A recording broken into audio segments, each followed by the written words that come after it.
Qarang. Mana shu ovozlar yoqadimi sizga ham? Qaysi muhitga tushishimiz, qanaqa holatda his qilishimiz yoki tuman.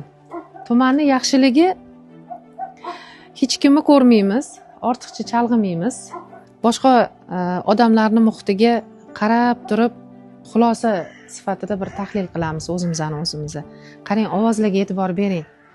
Ancha uzoqdaman.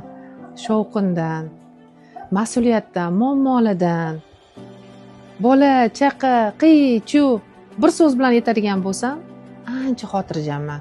Nima uchun? Tog' bag'rida, chiroyli ob-havoda, qorda, Oqtoshning quyosh restoranida. Azizlar, gap nima haqida ketayotganini bildingiz o'zingiz. 8-fevral kuni aynan sizlarni mana shu manzilda chiroyli retrit kutmoqda. Ichkarini kuzatamiz, ketdik. Xo'p.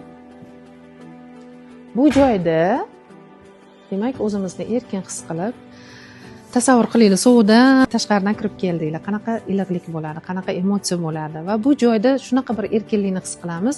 Muammoli vaziyatlardan kelib chiqib siz o'zingizni ba'zi bir stresslaringizni chiqarasiz. Esingizda bo'lsa aytib o'tgan edim, talassoterapiya. Ya'ni psixologiyada bu talassoterapiya aynan shunaqa hududda sizni hech kim bezovta qilmaydigan jarayonda bo'lishi kerak.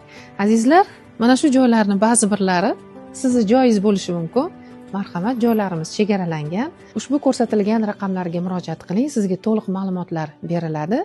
Mana shunaqa chiroyli manzarada va shunaqa iliqlikda tog' bag'rida biz sizlarni kutib qolamiz.